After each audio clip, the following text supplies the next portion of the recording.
Excuse me, ma'am. Hi, how are You hungry? Yeah. What would you like? Do you want anything from around here? Huh? Do you want anything from around here? It doesn't matter. I'm not picky. I'll eat anything. What would you like? Would you eat, what is that over there? Burger King? Would you want something from there?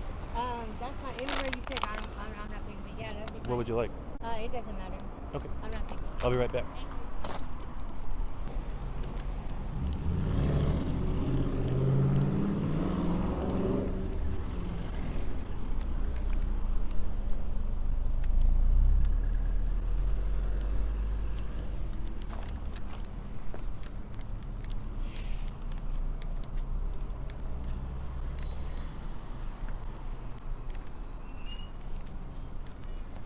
Thank you. Thank you so much. Oh, you're so welcome. I appreciate it. What was your name, by the way? Devoni. Cole. Nice to meet you. Tiffany? No, Devoni. Devoni?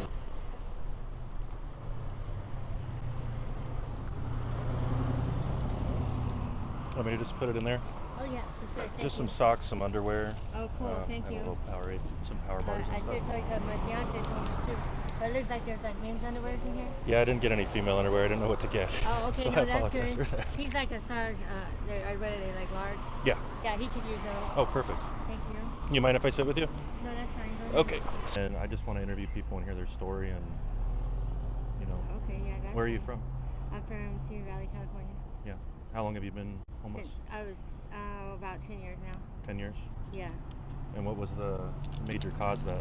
Depression, and I have ADHD, Yeah. chemical imbalance, so I got depressed and real depressed, especially during my marriage and my kids were, my husband always worked, so I got real lonely because I was born with ADHD and depression, but not really, and then it got worse, and like bipolar and severe depression by that time. Then I had nobody to talk to, I was stay at home mom, and I got bored, so I get really depressed, and after my divorce and stuff, and then stopped getting exercise. Were you self-medicating at all? I was 5 years ago, but then they took my son from the hospital because of my depression, my bonding issues and all that. He's 7. And so then I quit everything. Like my back pills even, my chronic back pain. I did 4 Lord tabs a day, but I stopped. I stopped drinking, I stopped smoking weed, and I stopped smoking cigarettes. So you're completely sober now? Yeah. Oh, that's awesome. Good for you. Thank you. It's been a long time coming, but yeah, I did that for my son because I was devastated when they took my son. That's awesome. And yeah, so Junior, he's really my best friend. So. Have you seen, what's been your experience in the last 10 years being on the street? Oh, well, when my mom was alive, technically I was never homeless. She died in 2019. But I was at her house to go to or whatever, so I had my room at her house. I wasn't really, but homeless like that, but I was still about like when she died, 2019. So it's 2000. So about 7 years ago. Well, but until that point, but so it's just been hard. It got really hard as I got older and as my mom died, because I always had that option. And then I was still homeless. I was running around with my dad on the east side because he was out there homeless. I would see him every day. And then, so it's been even harder now. Just hard, cold. What's something that's a misconception about, being homeless that you think a lot of people that aren't or have never experienced that kind of lifestyle? That everybody that's homeless is probably maybe dirty or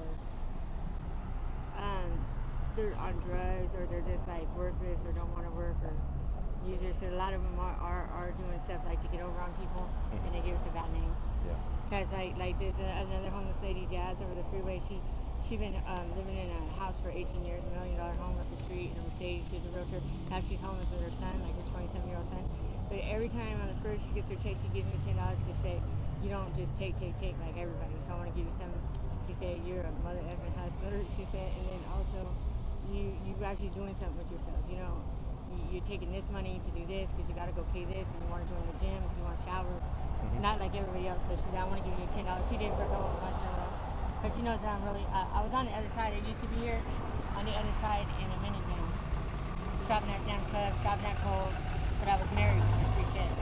So they say, well, I've been here 8 years on this corner. It's like, well, I've been here longer than that. I was just on the other side, but it still counts. In a minivan, driving cars like everybody else when my husband worked. But so I've been here longer than that. But I just tell them, and then like, cause they're greedy. Like these guys, like some of them, like the one Keith was sitting here harassing me for just about 2 hours. He just left. So I missed that. he's a black guy that's been sitting here for about 8 years. He says, And so I just came over here, and nobody's really ever gave me nothing on the east side. We came from the east side. My older sister lives out here in the house, though, but I'm still in her tent. And like he said, he'd been here long, but nobody's ever gave me help. And I'm denied my SSI. I got to reapply, and so I need it. But the guy in the wheelchair, like, he's in a fake wheelchair. He boosts in that, he puts aluminum foil in it, and then he sits here to get more money, you know? Yeah, so, but I'm not lying. I'm truly, this one said he lived in a house, and he said he didn't keys. He probably does, because he says he got a wife on him. That's a real wife in the SUV. She picks him up. So more than likely, they might even have a house. He's like, I just don't want no people knowing my business, so they've been here. But he's fighting with me over the money. Then he goes, well, you're a white girl. You get whatever you want. But he said he'd been here from 8 to 3, and he'd been here for 8 years. The other one been there from 3 to 9 by the bank, Cortez. And then, so I'm respecting that time that they've been here, and they've been here for years, so I don't want to argue with them. Technically, it's whoever's here first. Okay. If I get here first thing in the morning, that's how I feel. But he's been like, but what he's not going to do is, like, I'll let him stay there. But if he says, okay, I'm leaving, you can sit here, I don't try to fight with him. When you're here first, I leave. But, what he's doing now is what he'll do is say, okay, I'm leaving, or you could sit here, and then wants half of my money. Really? Yeah, and so then like he's like, give me half. He gave you 20 because you get that because you're a white girl. Somebody gave me a $20 bill, and if it's more than 5, you get to give me half of it. Like, I'll let you sit here if I want some of the money. Like, but he tells me that after, like, I don't even know why I gave him half the money, because he makes money every day. He has what? Today he's like, I got money in my pocket. And you said he's in a fake wheelchair? No, this one's Keith, the black guy that's been sitting here. The other one's Phil. Okay. He fights with me too. My friend got mad at him because the other day he told me to move on the corner. He said, if you don't, this is a different corner or this one? No, this one. And he said, I'll fentanyl you. And I said, don't threaten my life, because my homeboy Chewy died before I came over to somebody. I take it seriously. So I told him later, yeah, we take that offensive, and he's saying he's gonna kill you with it. Yeah, and then he said, well, Devoni, my mom used to say it takes 2 to tango, doesn't it? But the guy told me he wasn't coming the night before, so I've been standing in line since last night I got here. He was here, and then Keith, and then he says he wants to stay here now. But like right now, he told me, okay, I'm not gonna stay here. I've been here all morning. You could stay here. I'm just gonna go. First he said I'm gonna sit here till a little while longer till my wife comes to get me, and he said, no, it's alright, you can stay here, I'm leaving. I said, okay. So I'm flying my sign, but I was already here when he walked up. And then I'm here, and then people are pulling up, and he's running up to cars getting the money. And then he's like, well, she called me over. He called me, and he went like this, honk, but she went like this, looked at me. But either way, I'm sitting here holding the sign, you're gonna take the money. Like, you don't do that. You're not gonna tell me, because if we're sitting here, they won't let you sit here. They're like, you're messing up my money, you gotta go, don't talk to me right now, this and that. They said messed up their money. Somebody said they'll be looking for you for the next 2 hours. Know what it is, because the people are going to offer me money like they were him. It's not really even him. He's just running up to get it. But if I'm sitting here and somebody's sitting here and I know that, I'm going to give them the money, or I'm going to say I'm not panhandling. It's for him, because I don't do that. But he's running and grabbing all the money. You're not going to make me hold this sign, and then and he was sitting right there, and then he sat right there and he started holding up this sign. He's like, oh, I've been here 8 years, everybody knows me. Like, it's whoever comes here first. It's a public space. Yeah, it is, and that's how we do it. Like, it should be whoever comes here first, but they're lucky I'm respecting that time. Do you feel like they're talking to you like that because you're a woman? Yeah, exactly. And that's what I told him, because my friend checked Phil, and he said, don't be threatening her, because if I find out, he said, don't be threatening her like that. He told me, he was like, okay. But I said, you're just punking me, like, because I'm a girl, and I'm going to go tell my friends, and watch, they're going to come over. You're going to have a problem with that. You're taking my money. I don't even want to tell them. But I have a problem with that, and I've been having a problem with it, and I was going to say you didn't do it no more, but I knew you would. But now you're taking it too far today by telling me, oh, I'm not staying here at all, and then sitting there grabbing the money and saying it's for me. And then I go up to the car, they're like, here you go. And then he runs up there, and he puts, no, like, and they put his hands in their car, so they don't want, here, I'll just, who was it for? Well, here, you guys just work it out. Gives it to him, if you want to give me half. So like, when somebody says they're going to fentanyl you, what does that look like? What is that? Yeah, well, I mean, what does that look like? How do they fentanyl they take fentanyl and they put it in your drink or on you. you. Really? All you have to do is touch it, and you can die. It's so strong. So if they put it like right here and I sit down on it, I can die. And that's something that people do? Yeah. You've heard about that? Yeah, they did to my friend Chewy before he came over here. Really? They told him it was meth, and he smoked it and he died. And it's like, I don't like that drug. I don't like anything about it. No, it's definitely seems like it's been a real scourge on society lately. Yeah, and then the other day somebody pulled up here, at the vacuums, and they told me not to ask for money in the cameras, because the manager said I could see you.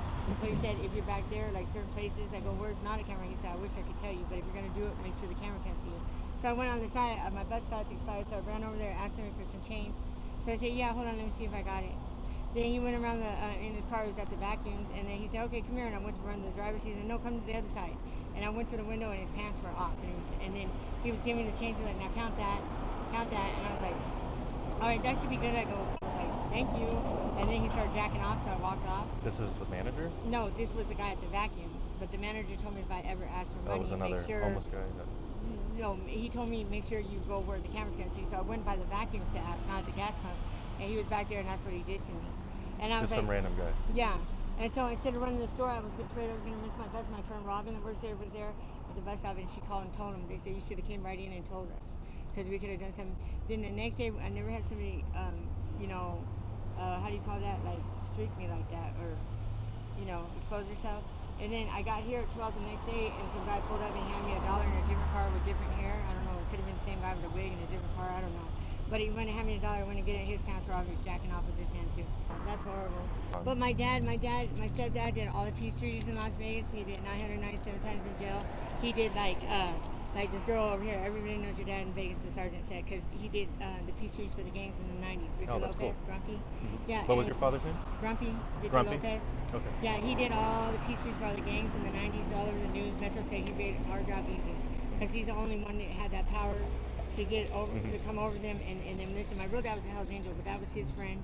Right. And he came home from work, and him and my mom didn't get along. My dad has 11 kids, we're two by my mom. I'm 7th, my sister's 11th. But that was his friend. They were roofers, and he said, "I'll take him," because they was fought over religion. My mom and my real dad.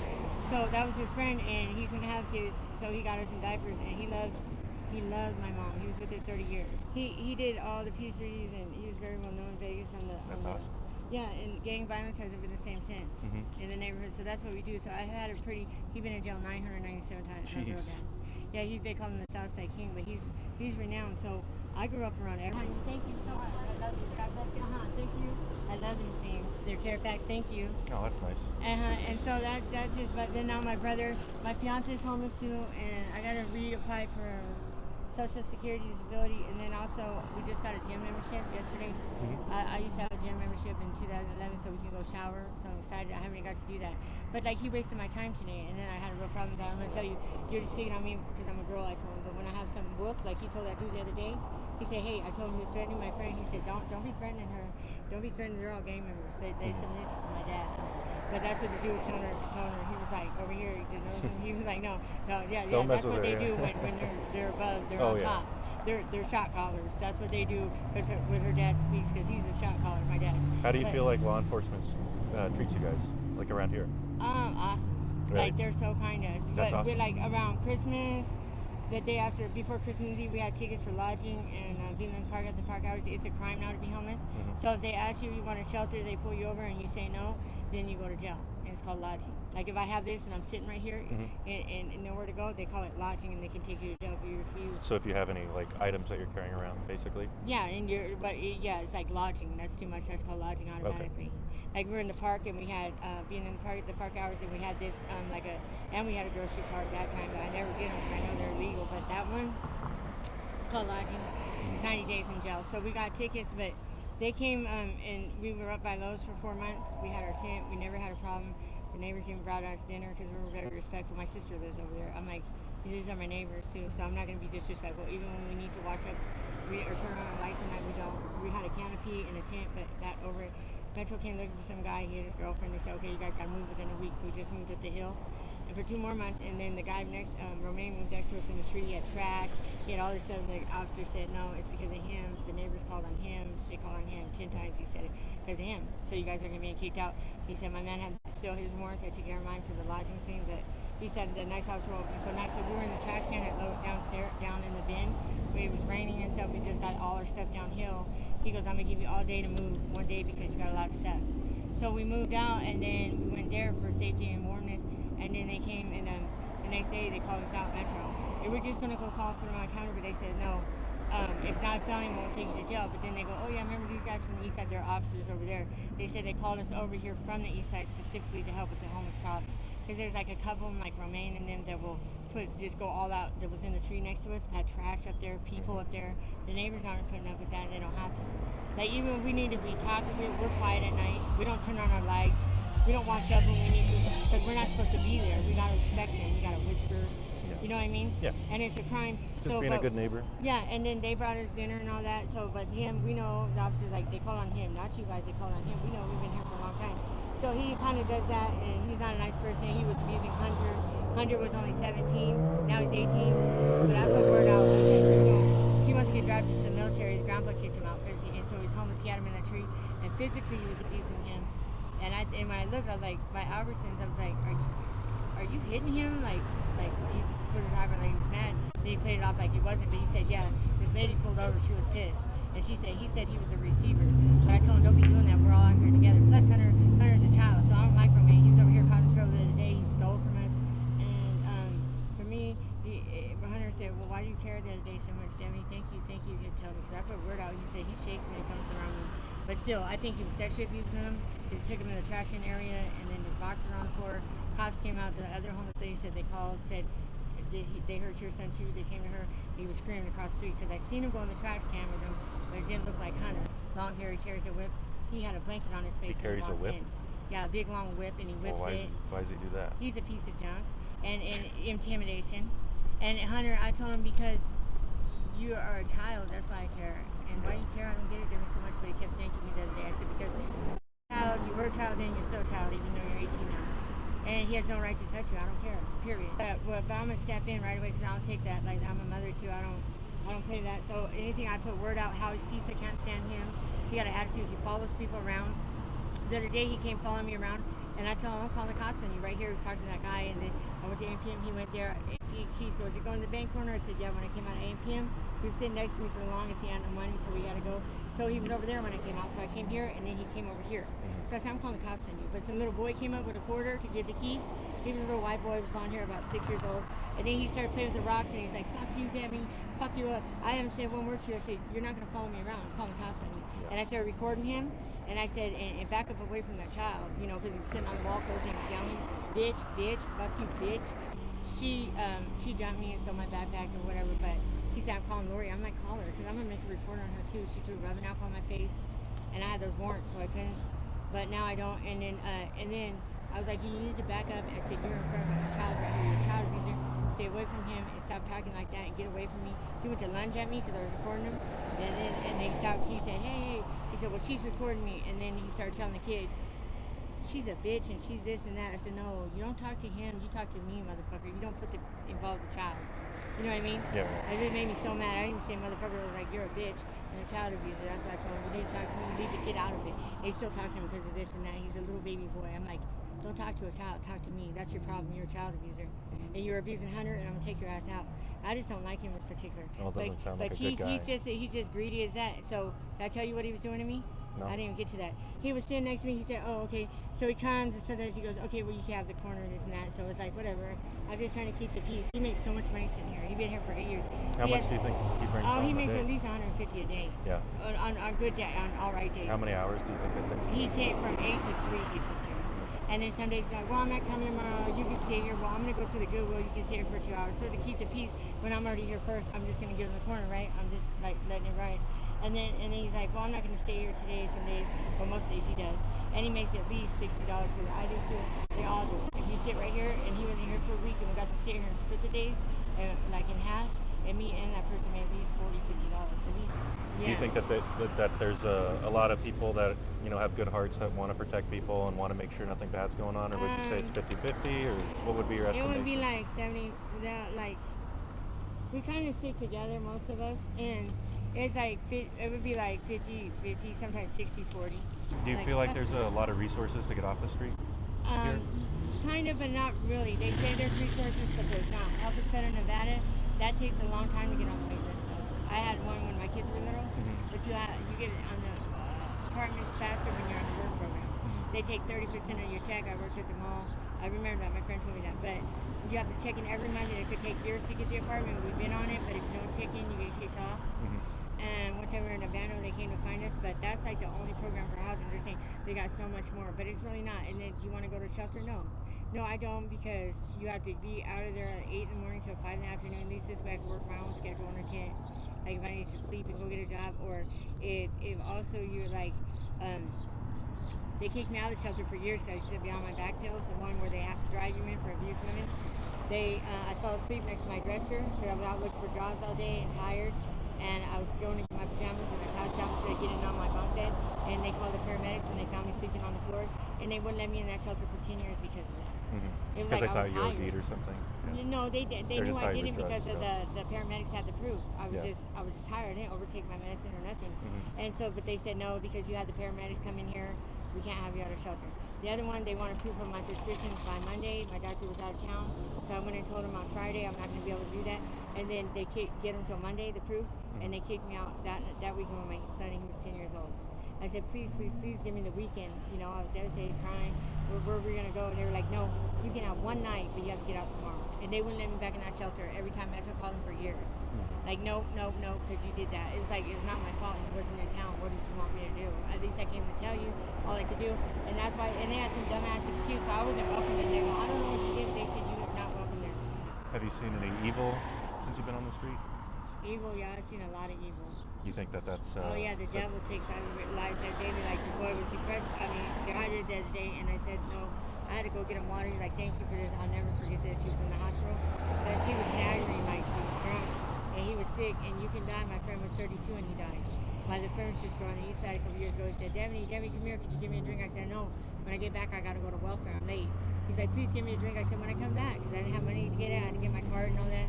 But he died. He was dead before I got back in 9 hours. He was 32.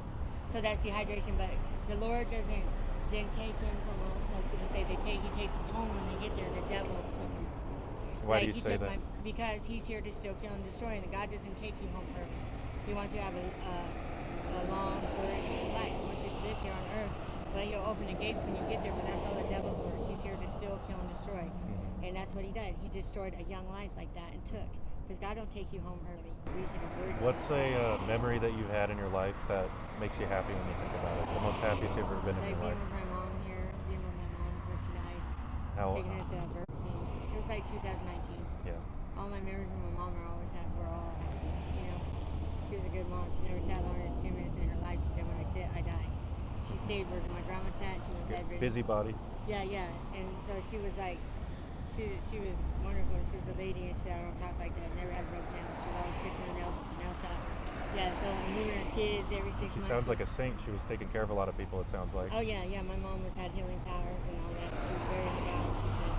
And so I was like, yeah, my mom was wonderful. My parents were outstanding. One piece of advice you want to give to your younger self? Oh, just to it was really hard because it would be really hard to like do things different because I was depressed and I did suffer from a chemical imbalance. So younger advice was to be like, if I only would have known now what I didn't know then. My mom told me, and I said, you guys were right about everything, but I didn't know. You know. And what were some of those things? Yeah, to be more open-minded and clear in things that they were saying that I didn't know about. But you're everything. Like, you better do this, you better not do that. You make bad decisions. You're gonna be at a point where you're gonna be adult. Nobody's gonna help you. We'll be gone. And you'll be 47, and that's how it was. Nobody's gonna help you. Do you recommend the street life for people? No. No. No, it's really bad. And my baby daddy died, and so did my best friend last year. He was a Marine. He was only out here a few months, but got hit by a drunk driver. And I just think it's like, and what my brother's going through, it's deadly. It's not worth it. It's like he freeze to death. And I would have never thought those things would happen to me or my people because they're pretty strong. But it's like, it did. So if you want to die, then yeah, it's a struggle every day. No, it's not wise. He needs to be banned and known for what they are. They need to be put on. He has a home, he said, and he probably does. I live in a house. I'm sure he does. Because the wife picks him up in the SUV. It's like, oh man, that's real foul. I'm really homeless over here. We suffer every day. This is the dude in the wheelchair, you said? The other one, Phil. It's a black guy's son. He lives in a home. Oh, Phil, wow. He's in a fake wheelchair. The other day he got like $130 from somebody in Burger King and then $200 sitting here. 100 from another day, 330 in 2 days. But that's only because he's in a wheelchair and they really feel bad for him. But people that are need that. And they're probably suffering, probably dying somewhere because he's taking that money. Yeah, it makes it dirty money. Yeah, and he's getting here. He's faster enough to get it from him and stopped him from getting it. He's faster than they are. It's not fair. It's like picking on people. So I just want them to be on Front Street so they don't give us all of that name and know that it's 50-50. That those people, maybe the people, they know that they're like that. Like I put back here earlier, we're not together. He's just trying to take my money given to me. And then I say he's greedy. I was pointing at him because he's doing that. And Yeah, you don't put up like, with any shit, do you? Yeah, no. I was telling him like that. I was turning my son because he's sitting there doing that, and I'm going to let them know too. Yeah. You know, because he's trying to, I'm not going to try to find him. Go call your, I appreciate it. And Well, yeah, I'd be here every day. I'm pretty much here all the time, or at the bank corner. But Well, if I ever see you guys together, I'll come give you the money and I'll give him in. oh, thank you. That'd be a good one. Thank you. See you, Devoni. Have a All right, see you God bless later. day. I appreciate you. I gotta go get in the shower. Good. I could try to get in here and get a shower. The first night I was able to go there last week, I took a 9-hour shower. Nice. I know. I was there all night, so it's like when my stomach's hurting, I probably go to the restroom and then get clean. Be safe. I don't feel good because of that. Yeah. All right, thank you. Be safe. God bless you. Have a good day.